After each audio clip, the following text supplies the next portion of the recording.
นาะทุกคนตอนนี้เขาอยู่คิวรถเมล์แต่ว่านั่นแหละเขาได้ขึ้นรอบ9 โมงแทนปกติเขาต้องขึ้นรอบ8 โมงนั่นวะย้อนว่าเขามาซ่าขึ้นรถบนทันตกรถนั่นเองแล้วตอนนี้เขาก็ต้องย่างไปที่วิงเก็ตเซ็นเตอร์เพื่อที่ไปหาอย่างเก็บก่อนถึงตอนนี้เขากันเดี๋ยวเวลาอีกนะเวลา30 นาทีโอเคไว้เจอกันเอาละทุกคนตอนนี้เขาก็ยุขัวมีก็มีเน็ตฮอนเนาะตอบขึ้นมาแล้วเดี๋ยวเขากลับไปเจอกันทีจำปึ้มเนาะต่อไปเขากับสิเบเจอกันที่อุดรซึ่งปกติเขานัดกันมากับรุ่นน้อง3 คนแต่ว่ามันมีโอ้โหมันเพิ่มขึ้นมาเป็น5 คน 5-6 คนก็เดี๋ยวเขาไปเจอกันที่อุดรธานีแล้วเจอกันบอกเหตุผลดูไปอย่างเขาต้องมานั่งรถมีอยู่สิตกรถอ่ะแม่เขาไปก่อนเขาตกรถเขาเจ้าไปก่อนเขาก็ต้อง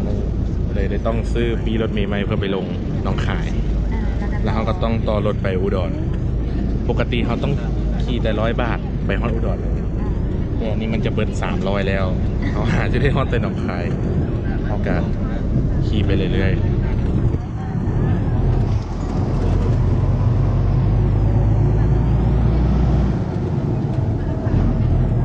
Stop record เอาละทุกคนตอนนี้เราอยู่กันที่หัวมิตรภาพลาวไทยถึงเขามาฮอดฝั่งไทยแล้วซึ่งเป็นฝั่งของหนองคายตอนนี้เขากำลังหารถเพื่อที่จะต่อไปอุดรปกติเขาต้องนั่งรถมียาวไปเลยถ้าว่าเขาตกรถเนาะด้วยความถึงความซ่าแล้วมีปัญหาหน่อยนึงมีปัญหาหลายๆอย่างแม่นเนาะซึ่งเขาก็ต้องหารถไปซึ่งการสีได้เสียทรัพย์เพิ่มซึ่งช่วงนี้กำลังเขาอย่างเก็บเงินเซฟเงินเมียนเพื่อจะซื้ออุปกรณ์ใหม่ๆซึ่งตอนนี้เขากำลังย่างไปที่7-11กันเขาจะไปเติมเงินค่าเน็ตกับซื้ออีกอย่างกินนิดนึงของทองก่อนจะไปอุดร let's go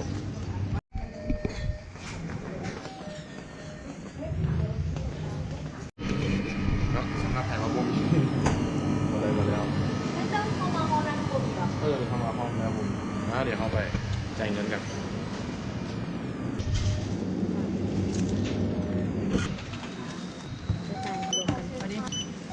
เขาจะใส่เอาละตอนนี้เขาอยู่กันที่รถตู้แล้วไปแล้วกับน้องๆคณะทัวร์ทั้งหลายพอดีนะมานั่งนี่ครับอย่าไปอ่านกันอย่างนั้นมาดิหารถออกเดี๋ยวเจอกันที่อุดร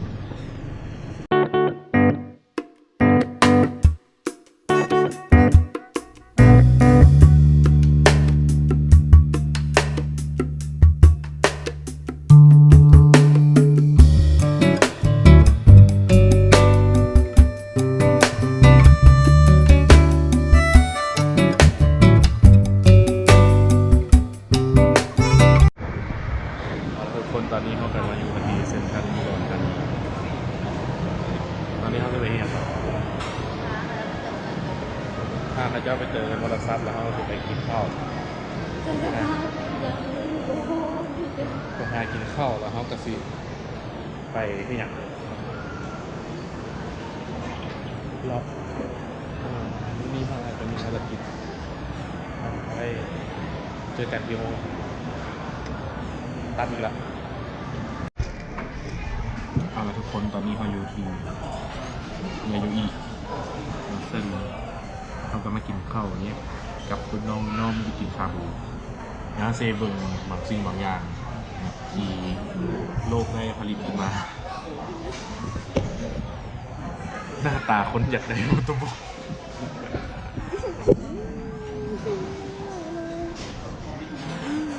เดี๋ยวถ้าเรากินข้าวแล้วถ้าทรัพย์สินเงินทองยังเหลือเขาจะไปซื้อโฟโต้บุ๊กมารีวิวให้ทุกคนได้เบิ่งกันตอนนี้เขากะทานอาหารก่อนเขากินข้าวแล้วเจอกันเราจะไปเองเนี่ย บอกมือนี้ถึงเป็นบอกเราเป็นบอกเอาเราบอกการใช้ชีวิตคลิปเล็กๆน้อยๆไม่เจอกันบายแล้วทุกคนตอนนี้เขากับเฮ็ดภารกิจเสร็จสมบูรณ์แล้วเมื่อนี้เขากับมาซื้อกล้องตัวใหม่ของทีมงานเขาก็คือเขามีทีมงานคนใหม่เนาะซึ่งเขาพามาซื้อกล้องดีคอนนี่5,600พาลูกน้องมาซื้อกล้องตอนนี้เขาก็อยู่กันดีแซ่บเขาก็พาพวกคุณยิงเขาช้อปปิ้งไปเขาก็เป็นคนสะพายกระเป๋าเขายูนิโคไปกูนี่ถ่ายวอล์กเลยครับ ยูนิโค